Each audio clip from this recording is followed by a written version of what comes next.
Başqalarga yordam qilish, o'zidan boshqalarni o'ylash, ijtimoiy hissdoshlikni kuchaytirish, jamiyatda adolat barpo qilish, har bir ro'zador o'zining kundalik hayotidagi rohat turmushidan voz kechib, ochlik, ussizlikning qandoq ekanligini bir tarafdan rohat turmushga ko'nib ketgan boylar, yana bir tarafda kundalik turmushning qiyinchiliklari bilan kurash qilayotgan nomrodlar.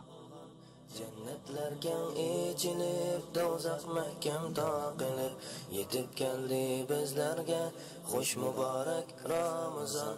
İbadette usul köp beziletke bay. Aziz qarindoshlarım, hammamizga ma'lumki, Ramazon biz musulmonlarning mehr shafqat yetkazish, hissdoshlik qilish, ruhiy jihatdan o'zimizni tozalash maktubimiz. Bu muborak oyda biz faqat ochlik va ussizlikning imtihonida qolmay, balki insoniy qimmatlarning eng yuqori cho'qqisiga chiqamiz. Boshqalarning kundalik turmushidagi qiyinchiliklarini texmi cho'nqur tushunamiz. Ro'za faqat tan sog'lomligimiz uchun emas, balki qalbimizning poklanishi, ruhiy engimizning kengayishi, insoniy hissdoshligimizning texmi cho'nqurlishi uchundir. Alloh taolo Qur'on Karimda va yut'imunat-ta'ama ala hubbihi miskina va yatima va asira. Ular taomlarini o'zlari ehtiyojli turuqliq miskinlarga, yetimlarga, asirlarga beradi. Bu oyat Ramazonning asosiy maqsadini, vazifasini bizga aniq ko'rsatib beradi. Demak, boshqalarga yordam qilish, o'zidan boshqalarni o'ylash, ijtimoiy hissdoshlikni kuchaytirish, jamiyatda adolat barpo qilish bizning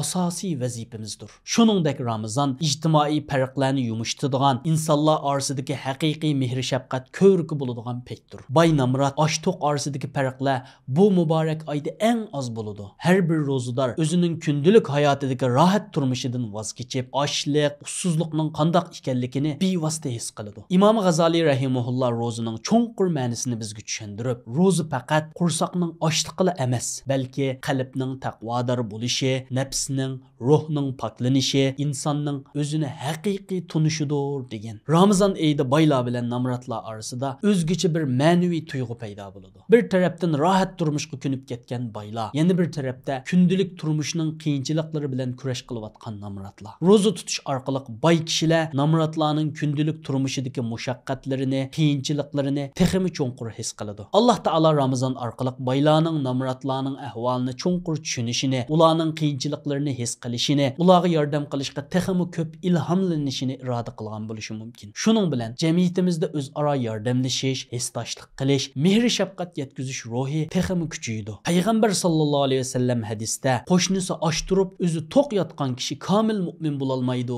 degan. Bu hadisdan bilib olamizki, haqiqiy mu'min sifatida biz o'zimiz to'q turib, qo'shnimizning och qolishiga yo'l qo'ymasligimiz, qo'shindorchilik haqlariga rioya qilishimiz kerak. Shuningdek, iftor vaqti kelganda boylarning dasturxoni har xil taomlar bilan, lazzatli yemekliklar bilan, shirin sharbatlar bilan, turlik meva-chevalar bilan to'lib tashidi. Ammo nomrod qarindishimizning ahvoli butun yil bo'yi o'xshash. Ularning dasturxoni doimo oddiy, kundalik turmushi qiyin holatda. Mana bu Ramazonning sizlarda ijtimoiy adolat tuyg'usini uyg'otadigan, hissdoshlik ruhini kuchaytiradigan muhim vazifasidir. Shundaqli Ramazon boylarning nomrodlarni iftorlatib, o'zining ahvoliga qarab, Alloh menga shuncha ne'matlarni beribdi. Bu qarindishim qiyinchilikda qilibdi deb uningga yordam qilib, Allohga shu ne'matlarni o'ziga berganligiga shukr qilib, tashakkur aytib olishning oltin fursatidir. Aziz qarindoshlar, qisqasi Ramazon oyi faqat bir diniy faoliyatlar emas, balki biz uchun insoniy qimmatlarning eng yuqori cho'qqisi. Bu muborak oyda musulmonlar orasidagi sinfiy farqlar oziydi, ijtimoiy adolat ilgari suriladi, kishilar orasidagi qarindoshlik tuyg'usi texmi kuchaydi.